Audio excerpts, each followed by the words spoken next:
Welcome to This Week in Heresy, episode 27, The Second Half of Life, with our in-studio guest, Connie McEntee. Hey, Connie, welcome to This Week in Heresy. Hi, Gina. Thank you for having me here. So why don't you tell our listeners a little bit about yourself and who you are and what you're doing? Okay, so I guess I should start at the beginning. Sure. Okay. My name's Connie, although the full name is Constance. Middle name's Anne. That's not the name I was born with. Mm-hmm.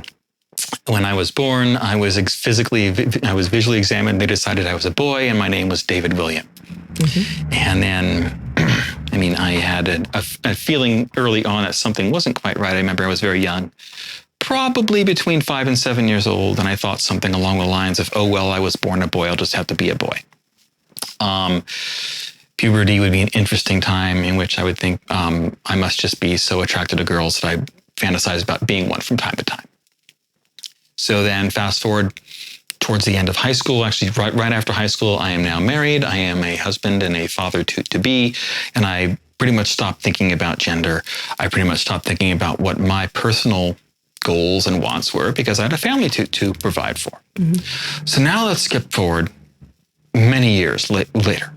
I'm 38 and I'm looking for something new to read. I just finished reading, I think, something by Robert Silverberg. And I was looking for something different to read, and I'd gone through everything on my bookshelf. But I remember my daughter Shannon had read this book when she was in 7th grade.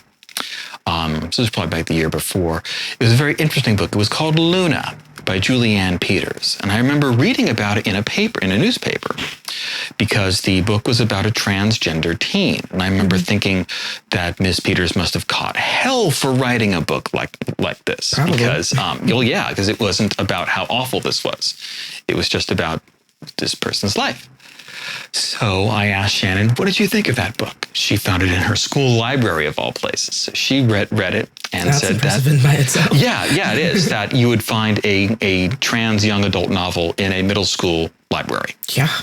So she said it was a great book. She thought the ending was a little sad, but she thought it was a great book. So I found it at the San Mateo Public Library, went in there, checked it out, read it, and realized that I was reading it. I could have been reading my own story, with the exception of growing up in South San Francisco and not a suburb of Denver, Colorado. But anyway, so I remember I finished that book on, I still remember the date, March 2nd, 2008. It's my older brother's birthday. And within a week, I had registered a user account at susans.org for it's a transgender support website, and I registered an account to access the forums there. And that's really when I began really questioning my own gender identity. Mm-hmm. So, like I said, I was 38 at this point in time. And I'm really starting to think, okay, no, I'm not a man after all. Mm-hmm. So, again, exploring, thinking, reading a lot in the MTF forums, and realized I don't think I'm really a male to female transsexual, because the whole idea of surgery really creeps me out. Right. So I decided, okay, I'm probably a cross-dresser. So I began doing a lot of participation in the cross-dresser board there.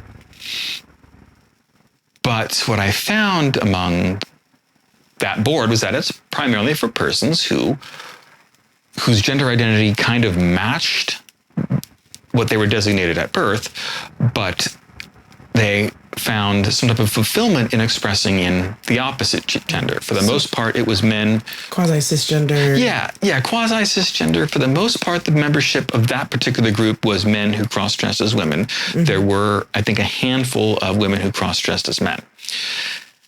But then I also began paying a little more attention to the androgyne board, which seemed to be where people with the non-binary gender identities would hang out. And as I recall, at this point in time, that board is no longer called androgyne. It is called non-binary. Right. So I think there was some discussion that the idea of the word androgyne kind of inadvertently reinforced the binary by having andro and gyne in there. So it's been subsequently renamed. Anyway, I began participating in that board, and as I began reading more of the stories of persons who had posted there, I thought this kind of matches a little more what I am, someone whose gender identity is a little bit in between, somewhat fluid. So I began calling myself androgyne, gender flux, to an extent, gender queer. And that worked for a while too. Mm-hmm. And then one night, let's see, this is probably a couple of years later. So now we probably fast forward to about 2010. I'm 40 and I'm trying to get to sleep one night. I'm lying awake, staring at the ceiling, thinking, why am I so depressed so much of the time? Mm. And then I suddenly had this random thought, am I actually transgender? And then it was as if 30 years of depression just kind of washed away. I suddenly realized, that's it. I obviously wasn't a heterosexual cross-dresser. Right. I'm not genderqueer. Right. I'm not androgyne. I'm an MTF. I'm a male to female transsexual. Mm-hmm. And like I said, it was like 30 years of depression just kind of washed away. Just kind of bawling. Yeah. It was an awesome feeling. I still couldn't get any sleep, couldn't fall asleep, mm-hmm. but now I was happy instead of depressed. So then, following day, I remember logging into we had Blue Shield was the benefits we had through work. So I logged into their website to find what I'd read about a lot on the Susan's, the forum at Susan's, the gender therapist. So, of course, when you look for a gender therapist in the list, you don't find something that says that. So I was looking for therapists who dealt with LGBT issues. That was the closest that there was in their index. And I found one. I began working with her. This would have been in March 2010. And then in June of 2010 is when my then wife and I began couples counseling. Right. And there were a variety of reasons for that. By August 2010, I finished working with my first the therapist I was working with at that point in time. And we had come to the conclusion that I was indeed gender queer. Right. And I didn't need to pursue transition. So I stopped seeing that therapist, even though my partner and I were at that time still seeing the marriage therapist. The marriage therapist had suggested that we each have our own personal therapist at the same time. Yeah, which is pretty normal. Yeah, so I did go back and find another one, and I found a therapist that I'm not going to go into much detail, but my son had used at one point in time prior. Right. And I realized this is not going to work. This is a person who had been my son's therapist, and I'm ashamed to admit this, he was a man. And I couldn't see really discussing my gender identity and romantic and sexual orientations with a man. And to this day, I can't figure out why. Yeah. And it just, there's something about that bothers me. Why was I not comfortable? The point was I wasn't comfortable. So I stopped working with him, went back to the Blue Shield list, found another therapist. This one was a woman, just like my first therapist. She was queer, just like my first therapist. So that made me more comfortable. And it started with her, basically just doing kind of a crash forward through my life, kind of like what I'm doing right now. This is what I'm doing. This is what I've been. This is how I identify. And that would have been in November of 2010. Right. Now let's jump forward another month. It's Christmas 2010. And I am miserable. I'm at my parents' house. My kids are with me. Their mother, who I was still married to at that point in time, had to work that morning. She's an ordained minister, and ministers often work on holidays like that. So you know that. Yep. So I'm waiting for her to get up there, and I was just in a really miserable mood. And I was trying to hide it from everyone because it's Christmas. I don't want to be a downer. Right. But I realized the reason why I was so upset was because I kept thinking I am in the wrong body. So that was like this major gender identity crisis on Christmas 2010. Well, yeah, I mean, never mind the whole stress of doing the family stuff. And on top of all that, I could see that it just... would just rawr. Yeah. So the first session I was with my therapist in January 2011, I said, okay, the genderqueer thing, it's not working. I have to pursue actually transitioning. Now, towards the end of 2010, I decided I was going to make a New Year's resolution for 2011. And that was, I was going to go out what I still considered, quote, cross-dressed, unquote, at least once a week for the entire year of 2011. You know, and so this is something I mentioned on my blog. I have a whole blog series called the 52. Right. In that it was, it's 52 weeks in a year. There's actually 56 posts in that series. Well, there's an introduction to conclusion and a couple interlude ones. But anyway, so I decided I was going to go with this 52. I was okay. Great, I'll still go with that. I think I need a transition, but I'm going to take things slow. I'm not going to jump into it. So this is a great way to test the waters. At least once a week through the next year, I'm going to do this. And I told my therapist about this, what my plans were. And she said, okay, well, let's start exploring this. And I began doing that once a week. I would go out cross-dressed. I still thought of it as cross-dressed, even though technically that would have been in the truest expression of myself. January 19th is when I chose the name, Constance Ann. And originally I was thinking of things, well, what names can I choose that would allow me to keep my initials DW? I thought, well, Dana. Dana's a good unisex name. What could I do for the W? I didn't like a lot of the feminine names I was finding it started with W. So I was thinking about things like maybe Winter or Willow. And the main reason was so I could not have to change my email addresses. Then I began thinking, you know what? That's silly. That's a little silly. Why would I do this just so I can keep my emails? And I was thinking of different things. I was thinking maybe of changing my first name to Virgo. I was born in the beginning of September, so my sign is Virgo. I thought about September as a first name. Right. And began batting around these different things. What do I do? I looked up what were some of the common birth names for my birth year, 1969. Things like Monica. Okay, that's kind of cool. And then suddenly I thought, well, what about Constance? You know, I kind of like that. And I like its diminutive, Connie. And then I randomly chose Ann as a middle name. I thought they sounded good together, Connie Ann or Constance Ann. And then I decided to look them up. And Constance means steadfast. And Ann means grace. And I thought, okay, this is somewhat prophetic. If anything was going to let me get through gender transition with my psyche intact, it's going to be steadfast grace. Yes. So then I said, that's perfect. That's my name. I'm going to choose it. Little by little, I began venturing out more and more. When I was still going to the Unitarian Universalists in San Mateo at this point in time, because they still had two services. One early enough to where if I went to the early service, I can then still get to my other home church, the Congregational Church of San Mateo, in time for their 10:30 service. So it was great. I could go to both. I didn't start going to CCSM as Connie right away. I was just doing the UU church, and because I still wasn't quite comfortable. So I hadn't really fit in with the UU yet, so they wouldn't have recognized me as this, oh, that woman, she used to be a dude. They wouldn't have caught on with that. So I felt a little more comfortable there. But also about that time, Penny Nixon and Stephen Naylor put together through CCSM this thing that they called the Ellipsis Gatherings. They were actually held in a nightclub on Sunday afternoons. Oh yeah, I remember talking to her. And it was quite cool. It was a very different take on Christian spirituality. So I started going to the Ellipsis Gatherings, and they were my gateway back to CCSM. It was a great way to get back in there.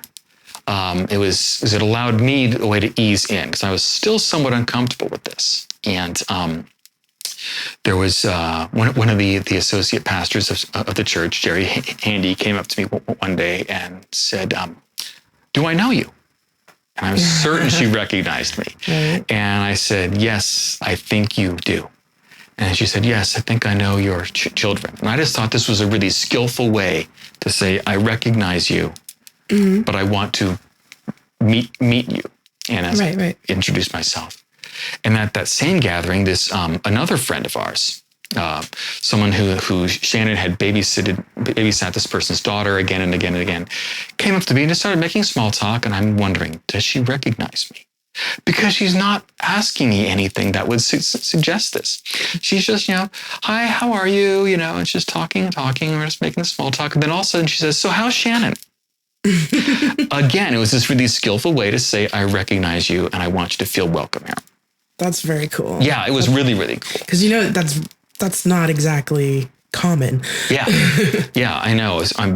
One of the reasons I was very, very hesitant to even consider that I could be trans was reading one horror story after another on the forums at Susan's. Right. And blog posts and articles I was reading that people were sharing on Facebook. Mm-hmm. And, it was just, it looked like, okay, what kind of nightmare am I setting myself up for? Right. Especially with regards to, communities of faith. Well, some years ago, the Congregational Church of San Mateo voted to become ONA, open and affirming. Right. It was funny because at that point in time, I wasn't aware of my gender identity. I knew I was queer, but very happily married. So I felt like my queerness didn't really matter to an extent. It wasn't like I was going to go venturing off and sampling forbidden fruit or anything like that. No pun intended. But it was interesting because at that point in time, my then wife had been on the ONA committee, and she had actually suggested we should have a transgender person come in and speak to the congregation. Right. Remember, this is all before we had any clue about my gender identity. Mm-hmm. And the ONA committee voted it down. They said, we don't think this congregation is ready for that yet. Mm. So I'm still bearing that in mind, thinking, well, this church has come a long way. That was several years ago. Right. And I was getting a really, really warm welcome at the Ellipsis gatherings from the pastors who were there and from the folks from CCSM who were attending it. So 2 weeks before Easter was the first time I actually went back to CCSM. And I went up to the balcony and sat way in the back, and I was like, okay, this is kind of working. Didn't go to coffee hour. As soon as service was done, I shot out the side door. But Easter 2011, this is still, again, the way the dates kind of fall together is kind of awesome. Easter 2011 was the first day I wore a name tag at that church that said Connie. Wow. And it was a wonderful thing. I went there to the early morning service with both Shannon, my daughter, and her mother. So we're still married at this point. Right. And we went to the early one. Then my wife had to leave because she's a minister. She had to go on to the church where she worked at. Right. So then Shannon and I go to the breakfast. That's held in between the early service and the normal one. And the choir director comes in and he sees me and I stand up to greet him and he looks me over, head to toe and back again. And he says, "Are you happy?" And I said, "Yes." And he said, "That's good enough for me." Gave me a great big hug. Oh, cool. And there was another family of four who sat with us at the table too, and I got to re-meet them. And it was just a wonderful thing. Yeah, it really was. That's amazing. So Easter has become an even more important day for me. In addition to just being the Resurrection Sunday, it's also like this rebirth. It's really become a rebirth thing for me too. Right. Now, a couple weeks later, at a marriage therapist gathering, and I should say, we've been going through marriage therapy once a week now for almost a year. I've been seeing my therapist for once a week. Also, during this time, you've been pretty open and talking about this, right? And, there wasn't, it wasn't like you were hiding anything from your wife. Right. No, she knew that I was doing the once a week thing. Right. In fact, it got to the point where when we were at home, she was calling me Connie, regardless of how I was presenting. I could have come home from work, so I'm still in full David mode, full male mode, and she would call me Connie. Oh, wow. I guess I should back up a little bit also, or be somewhat before Easter is when I began going to both the marriage therapy sessions and my own private therapy sessions as the true me, as Connie. Right. Or I shouldn't even say anymore. I should say at all. Yeah. So that became the date of our official separation. So it's kind of a conflicted, it's not so much a conflicted day for me anymore. But for a while it was, because that's my parents' wedding anniversary. Yeah, and then the date I became separated. Kind of weird. Yeah. even for just anybody, right? Just having that juxtaposition would be kind of strange. Yeah. So, I mean, at this point, I'm really wondering what to do. So I've got the letter from my therapist, which says I've been cleared for hormone replacement therapy. I actually got that on April 2nd, but it was dated April 1st, which is kind of funny. You're cleared for hormones, April Fools. So I've got that. My wife just said she wants a divorce, and I'm trying to decide, what do I do? Right. But on June 5th, I started hormone replacement therapy. So I went ahead and started it. That Father's Day was a very difficult one. I actually offered to detransition to save the marriage, and my wife said, you can detransition, but I'm still leaving you. Wow. And we couldn't afford to break the lease, and the lease went through December. So we had to find a way to continue to share the home, and we did. She said quite clearly to me, since I'm leaving you, I'm not going to kick you out of what had been our room. You can have that.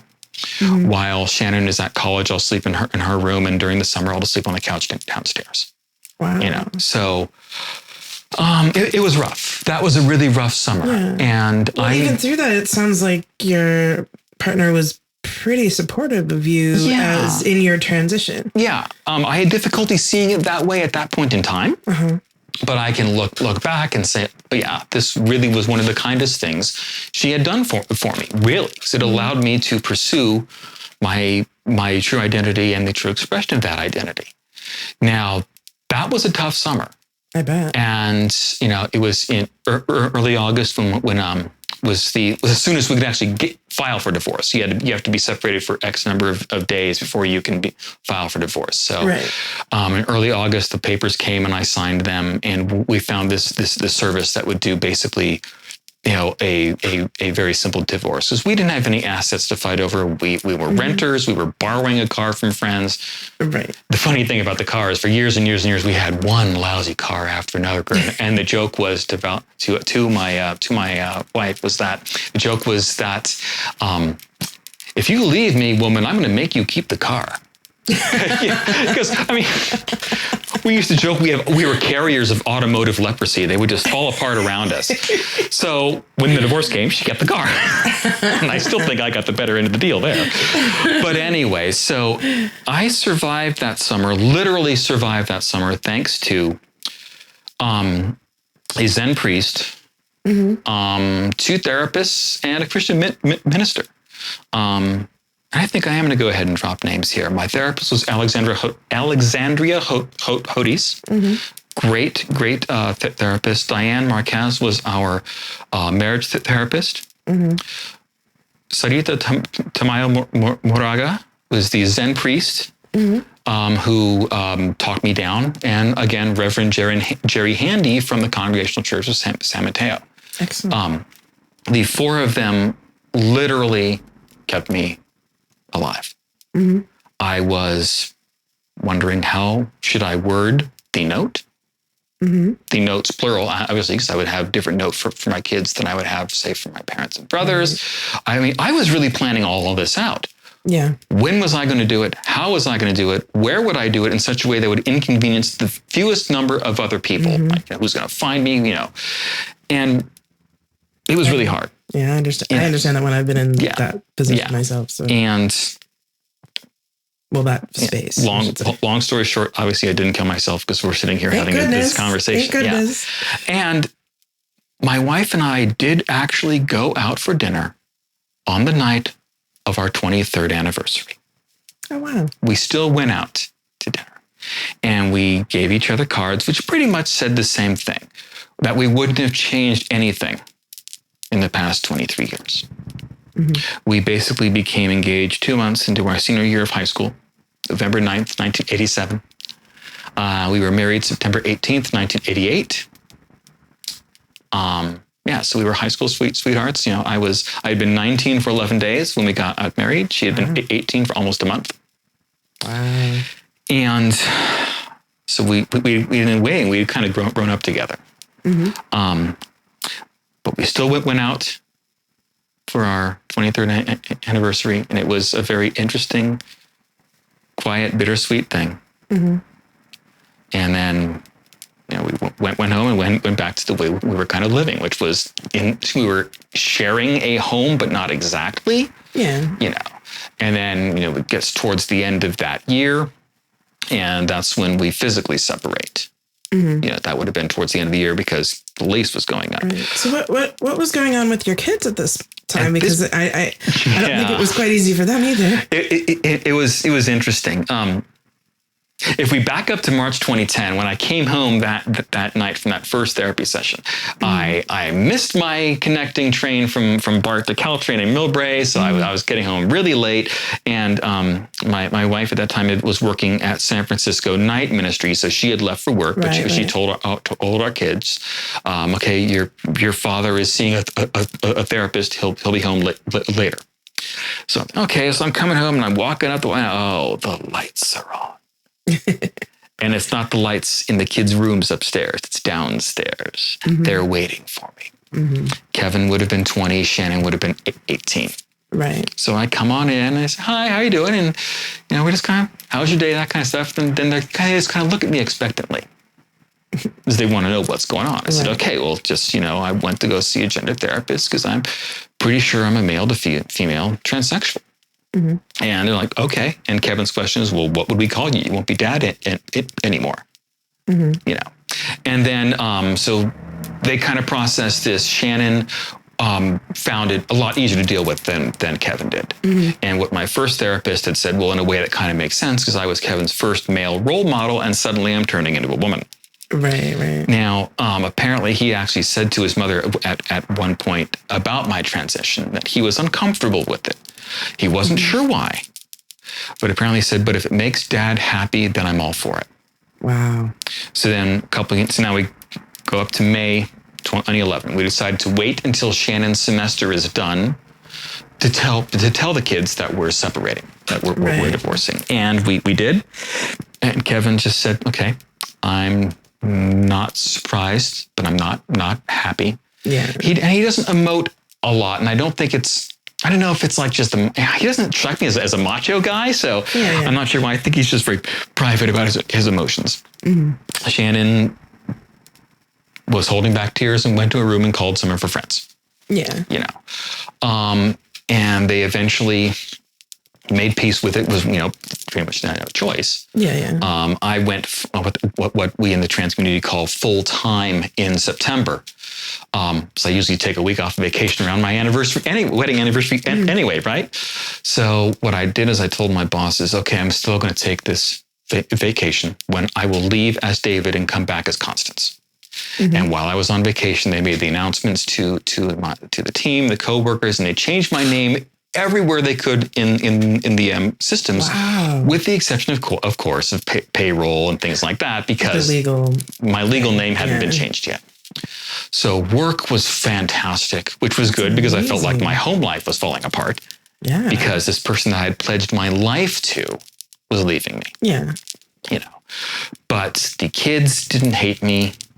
I thought of myself as a home wrecker, but my kids didn't. We separate in December. Shannon at this point becomes semi-nomadic because she's living at school and kind of, so she's kind of going around. Kevin moved with me, and his mother moved to another apartment too. Right. And that was also about the time when Kevin was really starting to become more comfortable with his dad becoming a woman. Mm-hmm. He didn't want to call me dad, didn't want to call me Connie for a while. So he was kind of uncertain what to do. So one day he was trying to get my attention and he said, hey, Big Nose. Now, Kevin and I have this long-standing nickname for each other of Big Nose. Right. His is wider, mine is longer. Yes, we measured, and I know that sounds really, really male. I know it sounds like, hey, get a ruler, pal. But we used to call each other that, So when he called me Big Nose, to me, that meant, okay, he's actually cool with this because he's using this long-standing nickname. So I thought it was awesome. And then eventually he started calling me Dad and being okay with calling me Dad. And Shannon was okay with calling me Dad. So it was actually great. I went to pick up the key from him. I forgot to get it from him before he left from work. We're moving out of the apartment now. So I went to visit the store where he worked at, said, I need the key. So he gives it to me. And I go, and apparently right after I left, someone said to him, that person was transgender. Kevin looked this coworker in the eye and totally deadpan and said, yeah, that lady's my father. Wow. This coworker apparently never spoke to Kevin again. And Kevin thought it was no loss, really, because the guy was, well, shall we say, an unsavory individual. I don't want to use obscenities on your podcast. Yeah. So we'll use unsavory individual. Yeah. No real loss. Yeah, it was no real loss, you know. And I also, another way I knew Kevin was going to be really okay with this when I found out he was talking with his friends about my transition. It's like, okay, he's not embarrassed by this, you know. My parents and brothers adapted to the fact that my parents' second son became their first daughter. And when I actually went to talk to my parents about this, my mom actually said, I feel like I'm losing one of my sons. And just about the time I'm thinking, oh, great. She then immediately follows it up by saying, but at the same time, I'm gaining a daughter. Wow. Yeah. And I mean, for a while there, I couldn't go up to visit my parents without my mom having something for me. Oh, it was really? shirts one time. On two separate occasions, she had these shirts. Well, I bought these shirts and they don't fit. And I'm thinking, Mom, you know what your size is by now. But all I did was say thank you. Yeah. You know, earrings once. You know, it was like she was just so thrilled she finally had a daughter to shop for. That's awesome. You know, and the divorce went through, was finalized, and relationships between myself and my ex-wife were kind of strained.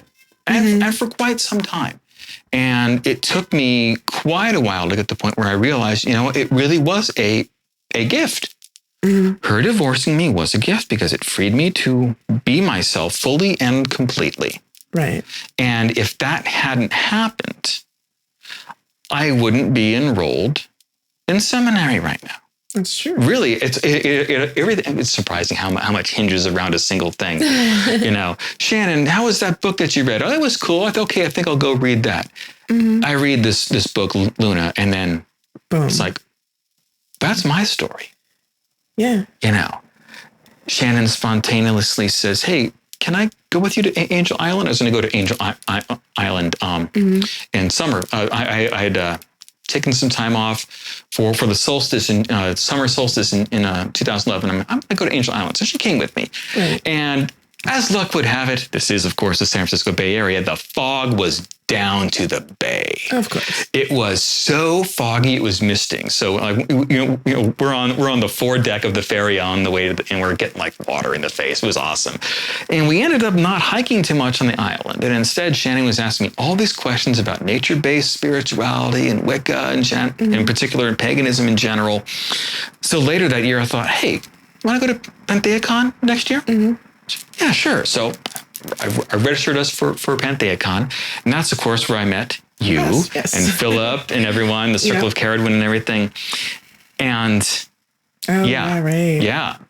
So if Shannon hadn't been asking me about nature-based spirituality and paganism and Wicca, I probably wouldn't have gone to PantheaCon in 2013. That's right. It was June 2012, not 2011. I misspoke myself. Yeah. So I probably wouldn't have gone to PantheaCon, which means I wouldn't have been at your ritual, the interfaith, ritual. The interfaith ritual there. So I wouldn't have met you and Sarah and Lee and Philip, and that's important too. Because that following June, there was a gospel type concert fundraiser that was held at BSR, the Pacific School of Religion, the seminary you and Philip went to, the one I'm going to right now, yeah. And Philip invited me. He said, hey, there's this great thing happening. I think you might enjoy it. So I go there, and Philip introduced me to this good friend of his, Ann Judson. She is the person who is now my partner. Yep. So really, all these things hinged on Shannon. All these questions that Shannon was asking me that one summer day, summer in San Francisco day, and it really led to so many other things happening. Well, I think part of it, like, I've been a witness to somebody in the very beginning of their transition. And this happened at a PantheaCon a couple of years ago. Yeah. And the thing that really gets me is when someone gets to the point where they're fully embracing their transition, is just how much they come alive.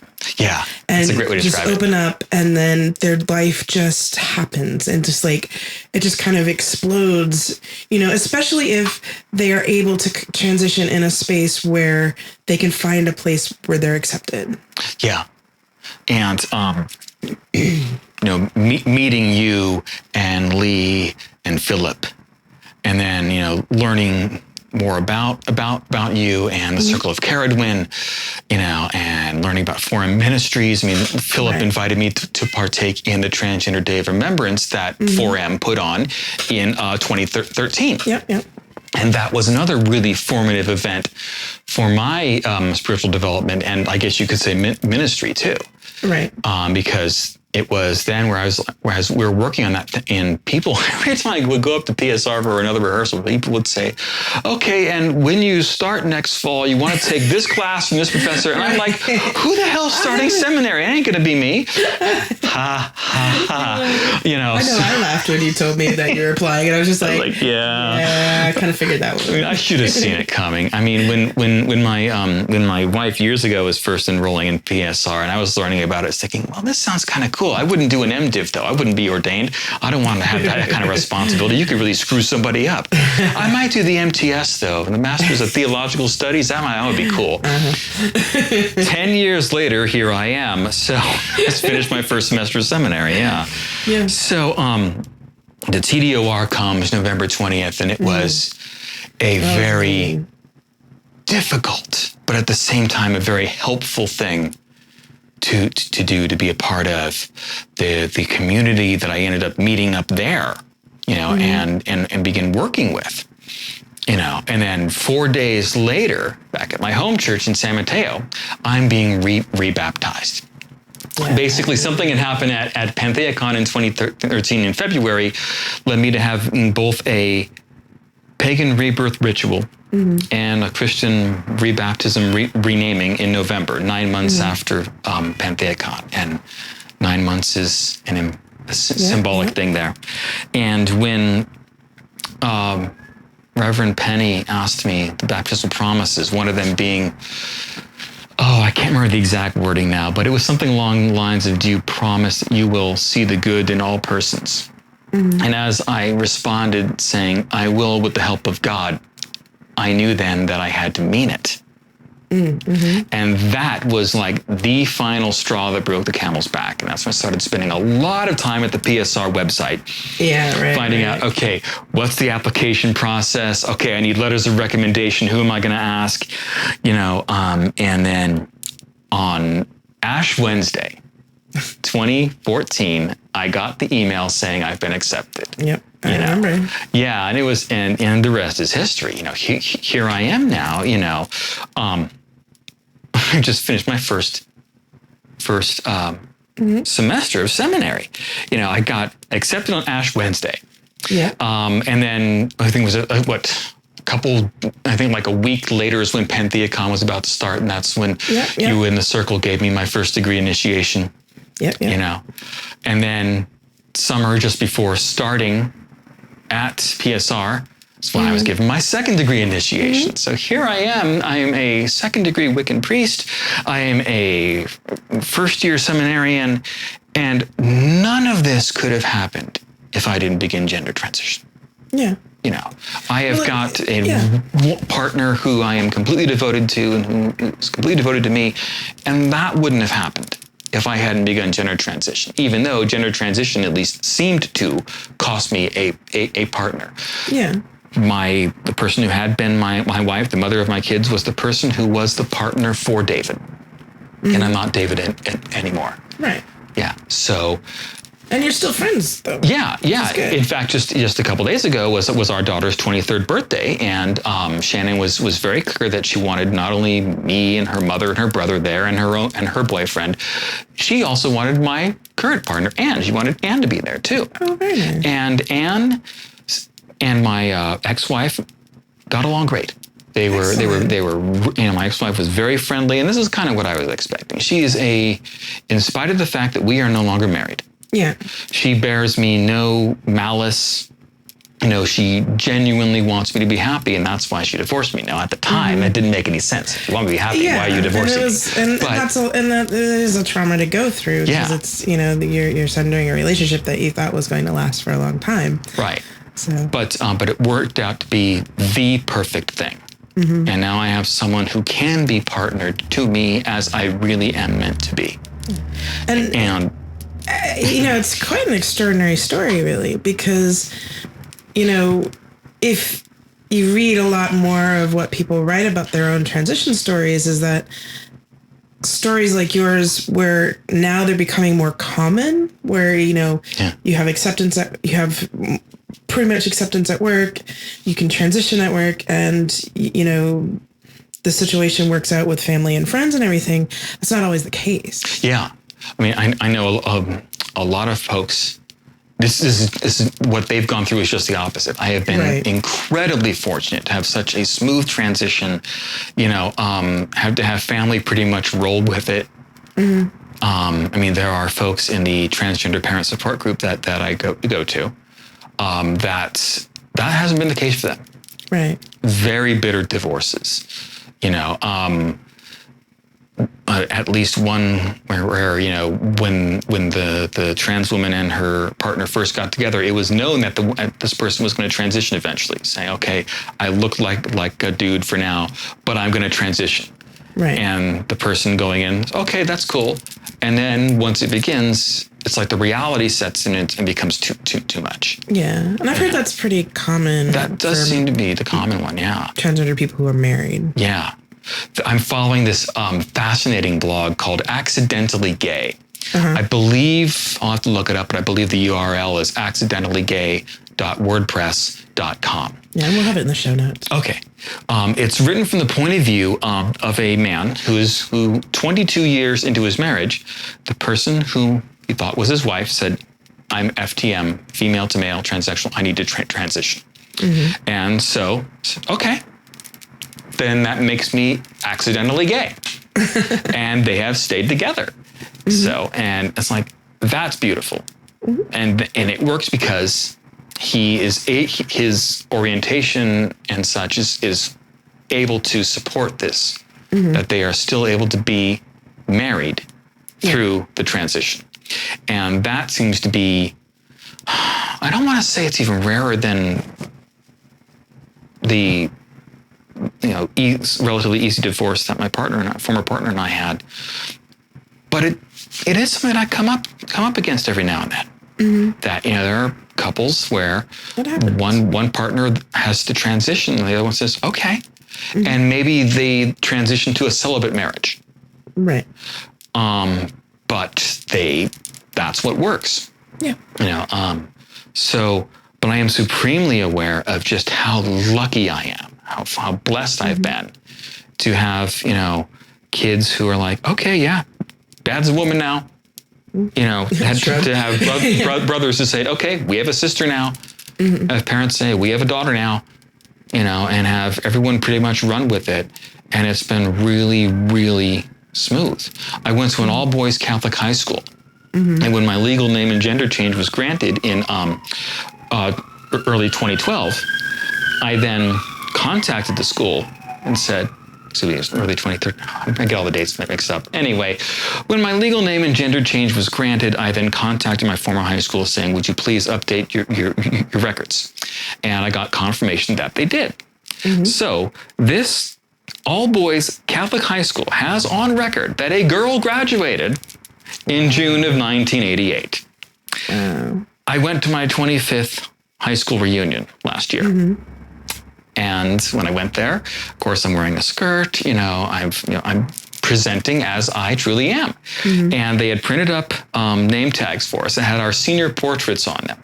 Oh, wow. So it has must have been trippy. It was trippy because it had my very male looking senior portrait. And then it said Constance McEntee there. instead wow. of David McEntee. Constance McEntee, class of 88. And then when it came time where they wanted the different groups to get up, so there were lots of groups there. There was like a 25th, a 35th, 40, they had the different groups together. So they said, okay, would the members of class of 88 please stand up? We want to take your picture. And they wanted it just to be the alumni themselves and not their partners. So all these dudes walk up front and there's one woman. Oh, wow. And no one batted an eye. That's amazing. Yeah. And there's another thing I was, worried about because, my experience with the Catholic Church growing up, going to Catholic schools from first grade clear through high school, was that it wasn't exactly the best place to be if you're anything remotely queer or gender non-conforming.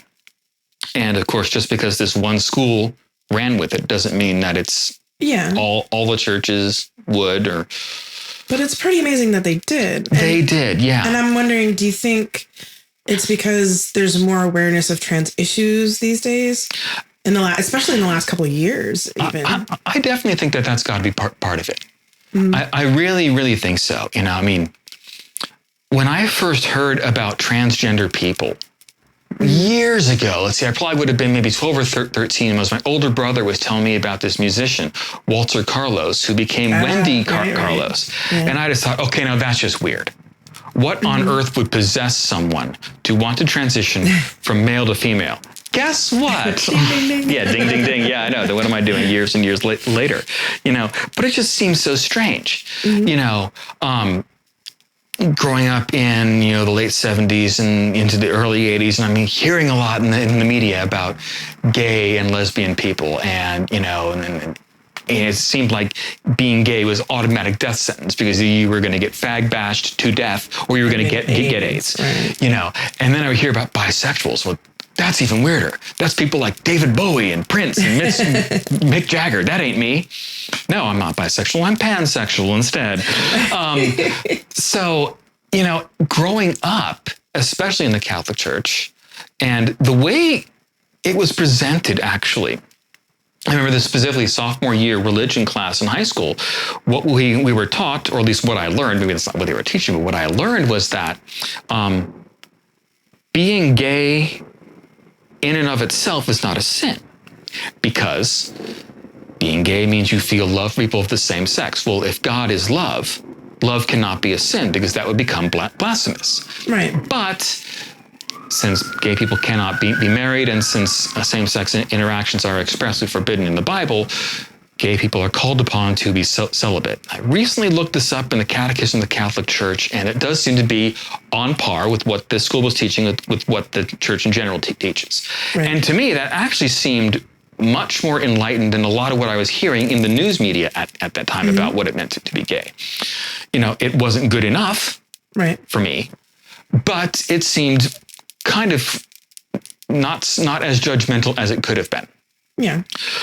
But I grew up thinking, well, I'm just a normal person, And, as we're going up, the entire sophomore year religion class was devoted to matrimony and matrimonious relations and things like that. And that's kind of where we really got our sex ed, was in sophomore year religion class. Right. And the way it was presented was that, women pursue love and men just want to get laid. Oh, God. That's really simplifying it, but that's kind of what or at least what I was getting out of it. So I thought, okay, well, in a way that makes sense. I'm just so damned libidinous that I just desire girls so much, women so much, that I want to be one. And I just wrote it off as some fetish because I was just a normal person. Well, you know what? I am a normal person. Yeah. I am normal for how I experience being transgender. I'm normal for how I experience being pansexual. Absolutely. These days, I do kind of consider myself to be a genderqueer MTF. Mm-hmm. And not the only one I know that identifies that. Yeah. It's not all that uncommon. It does seem to be that a more common path is to pursue SRS. And at this point in time, I'm okay with not pursuing that. The fact that I can even say that I'm comfortable in this body that just, 4 years ago was giving me, just this horrible sense of what my therapist would call situational depression. It wasn't genuine clinical depression. It was based on the situation I was in, where I was just this sucks. I'm this dude and I'm not supposed to be a dude. I've got this thing there that doesn't belong there. I got to get rid of that. I've got things on my chest that aren't there. Where the hell are they? Where are my breasts? You know, and now here I am 4 years later and I'm like, yeah, I would like things to be a little bit different, but they aren't. So I'm okay with it. You know? Well, it seems like, you know, there's people that automatically go for the SRS and you know, and that's perfectly legit. Yeah. But it seems like there's factions even in the transgender community where, like, if you're transgender, you must have SRS. Yes. Or if you're transgender, if you don't do any medical intervention, then there must be something wrong with you. Right. Yeah. That's why I don't call it the transgender community singular. Yeah. I say transgender communities plural because there are a lot of factions. There are the so-called true transsexuals, and whenever I post that on Susan's, I use the superscript and put TM next to it. Right.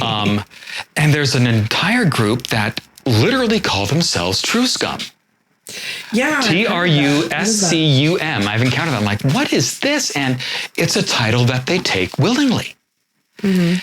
And the basic idea is that if I might even not understand this properly. I really don't get the whole true scum thing, but it's I think a less contemptuous term would be trans medicalist, where basically the idea is that being trans is a medical condition and must be treated by medical professionals. Otherwise, you're not truly trans. Right. And some of them get pretty darn heinous about it.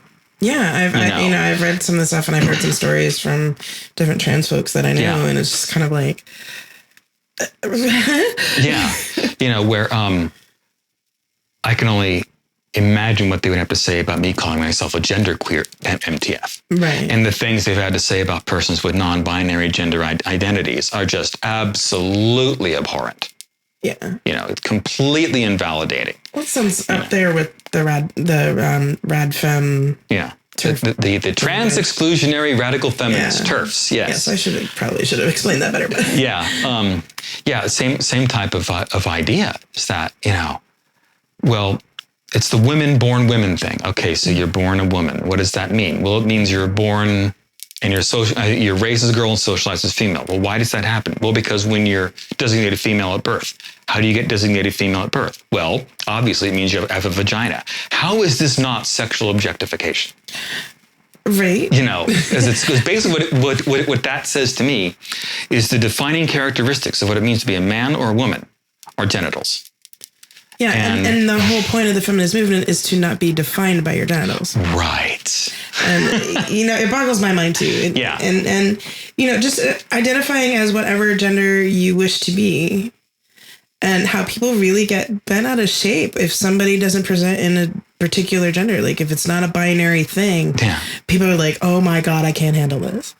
Yeah. There was a person on Susan's a while back was saying before she would even consider if one of her fellow trans women passed, she would want to not only see what they look like, she would want to watch them move and hear them speak. Because if the voice isn't right, then they're going to sound like a man, or probably what I sound like right now, a man trying to sound like a woman. So, and I'm still planning on doing this when I do this on my YouTube channel. Hold up a little thing that says, you know, I want to not speak just yet. But hold up the sign that says, I know voice is important in passing. Then I'm going to step back and I'll be dolled up really nice skirt, and then say, the power of Isengard is yours to command, Sauron, Lord of the Earth. You know, in this nice, you know, I'll do makeup and all kinds of stuff. Because it gets kind of silly. The whole idea of passing. I was something that I really pursued strongly for a long, long time. But then you think about, what does it mean to pass as female, or for an FTM to pass as male? Right. And that's not what I'm trying to do anymore. And if I don't live up to someone else's standard of what it means to be a woman, then fine, I don't. Right. I'm not living up to other people's standards anymore. But I think for some people, though, you know, the idea of passing has other issues that come with it. Well, that's true. Yeah, I know that's a good point. You know, for some people, it's a safety issue. Oh, yeah, that's true. That's true. I should back up from there and be a little less contemptuous about that. That's a very good point. Yeah. Passing can be a life or death issue. That's true. I mean, the Transgender Day of Remembrance is a constant reminder of that. So thank you for reminding me about that. Yeah. Well, because you know, for some people, certain surgeries, you know, feminization, things like that, hormone replacement, is not only just to make them feel better about their bodies, but is also a safety issue. Yeah, that's true. That's a very, very good point. I live here in the San Francisco Bay Area, and it's easy to think about that, you know, because it is a bubble here. Yeah, it really is, you know, and I keep forgetting just because I'm having a good time with this that I'm not having that much struggle, but it's that, you know, in different parts of even of the state. I don't like going to the grocery store near where my parents live in broad daylight by myself. Yeah. Just that area up there, it's very white, very conservative. And it seems like to be a great place if you're a straight white person. Mm-hmm. If you're not white, you're gonna have a problem. If you're not straight, you're gonna have a problem. And if you're like me, trans, you're gonna have a big ass problem. Right. You know, and it's all it gets, you know, I become very wary up there. Yeah. You know, well, you become very aware of your surroundings. I mean, I know even with Sarah, you know, there are certain places where we're very aware of who we are and who she is specifically. And it can be really scary sometimes. And we'll probably have another show about partners of trans people, I'm sure. Sure, yeah. But you know, it's hard. You because you know there are certain places you won't be able to go with your partner. Yeah. Yeah. You know, it's always tricky. And another way in which I'm really, really privileged as a trans person, not only do I live in California, I was born here. So when I got the legal name and gender change, the court order explicitly states the name shall be changed, the gender shall be changed, and a new birth certificate shall be issued. Right. So that means I think there are 3 states in the country where they actually have laws saying that you must use a public restroom that matches the gender assigned on your birth certificate. Right. I have a friend who is legally female, but since she was born in New Jersey, she can't update her birth certificate. So I have privilege over hers that, you know, if I was in one of these states, I think Arizona is one of them, and all I have to do is carry a certified copy of my birth certificate, and I can't be arrested for peeing. That would not be the case for this friend of mine, who, even though her driver's license says female, her birth certificate doesn't. Right. I think Arizona is one of the other states. Yeah, Arizona is one, and I can't remember what the other 2 are. Yeah. And I don't even know if these laws are still in place. I'm sure they've been challenged by now. I think the Arizona one died. Did it? Okay. Died of a death. I honestly can't remember. Yeah. Yeah. You know, so that's true. There's passing. There's privilege that comes with passing, but also with passing comes safety. Yeah. You know, and then the whole idea of privilege varies on a variety of things. I've heard some folks say that FTMs generally have more privilege than MTS because when you're moving from female to male, it's moving up in our patriarchal society. Yeah. And we know that race plays a role in it too. I mean, you want to talk about people who are underprivileged and oppressed. Trans women of color are probably the most, or I should say, one of the most oppressed groups I can think of. Yeah, I mean, when I interviewed Tanish, it was pretty apparent, and it was just, wow. Yeah. You know. Yeah. It's some of the things, some stories that she can tell are just, they're appalling. Mm-hmm. You know, and some of the stories behind the names in the Transgender Day of Remembrance, the bulk of them are trans women of color. Yes. You know, but there's also regional privilege. You know, I live in a state where I can update my gender without having surgery. Mm-hmm. And I was born in a state where I can update my gender on my birth certificate because the court said so. Right. You know, so. And you live in an area where, you know, being transgender, like, I'd say probably most of the population is kind of like, yeah, okay. Yeah. I mean, and the worst I get people, you know, I get some mocking laughter, some nasty comments, but that's it. No one's ever attacked me. No one's ever threatened me, you know, and I know that that's not the case for a lot of other folks. Right. So I actually, once again, I have to thank you again for pointing out that passing is a matter of safety because I was far too flippant about that. Yeah. Well, I mean, there's not even a guarantee even in the Bay Area either. True. Yeah.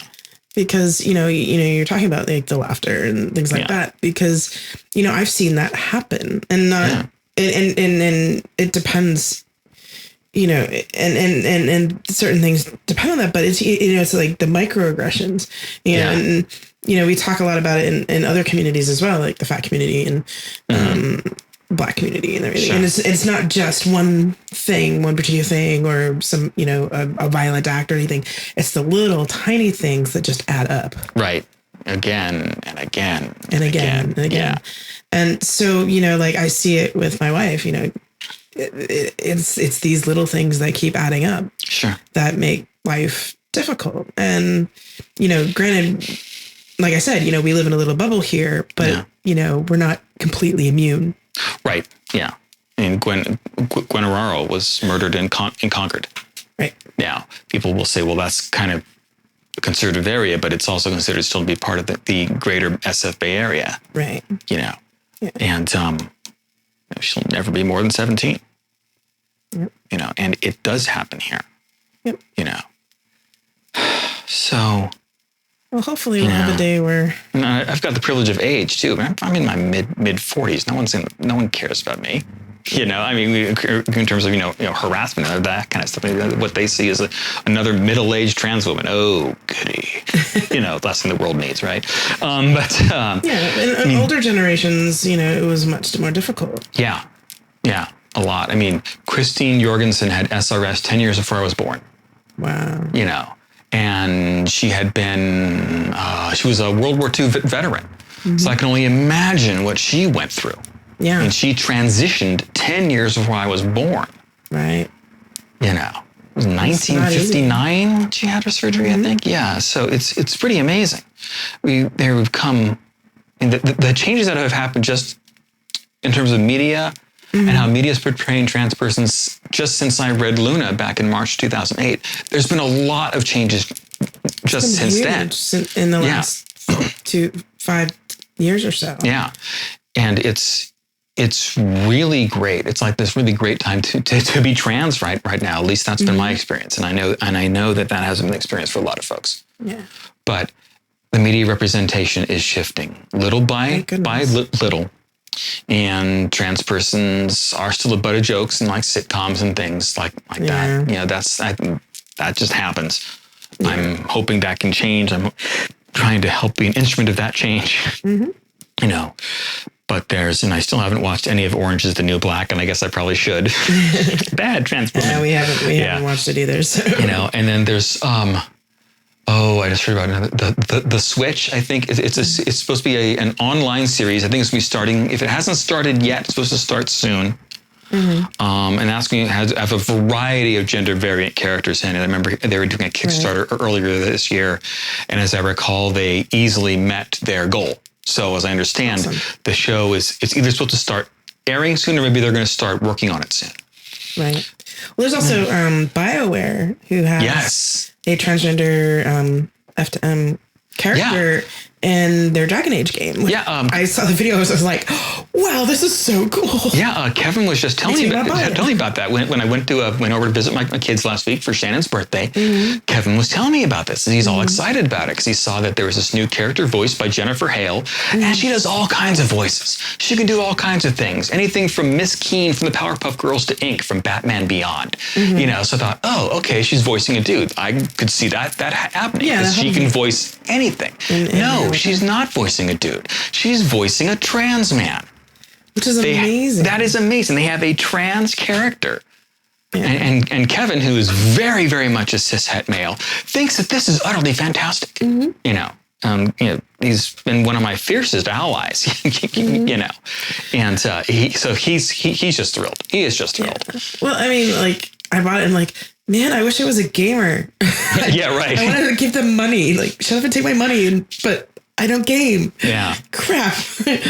Yeah, he was saying BioWare and Bethesda both are gaming companies that have a tendency to just really push the limits with regards to gender roles, relationships that you can do in game and things like that. Yeah. Yeah, and I really like their stance against Gamergate, and that's another whole episode, which I need to ask a few people about doing. Right, so. yeah.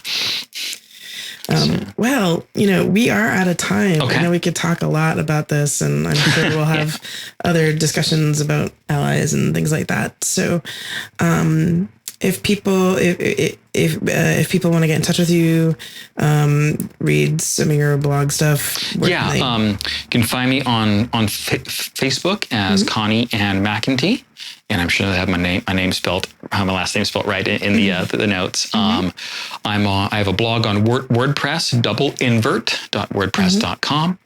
And I'm on Tumblr as Second Half of Life, and that starts with the number 2, so it's 2ND halfoflife.com. And we'll put all that in the show notes. Yeah. And, if people go to susans.org. My display name is Constance. My username is shades.ogray. You can find me there, and my anonymous message is turned on in Tumblr. So people can send me anonymous messages. If you send me anonymous hate, I'm probably going to mock you. If I bother to answer, so there's that too. And you're also a deacon for Between the Worlds That's Church. right. I'm a deacon for Between the Worlds Church. Yes. And you've been awesome thank you in that role. And thank you for starting that church. It's been great to be able to be a part of that and help serve. Excellent. Well, thank you so much for being on today. Thank you for having me. All right. I'd like to thank Connie for joining us this week. As always, if you have comments, questions, or would like to read the show notes, you can go to thisweekinheresy.com. You can support This Week in Heresy by subscribing to the show via iTunes or the Stitcher app, joining our forums, following us on Twitter at TWIH Podcast, or financially through Patreon. Thank you very much for listening, and we'll see you next time.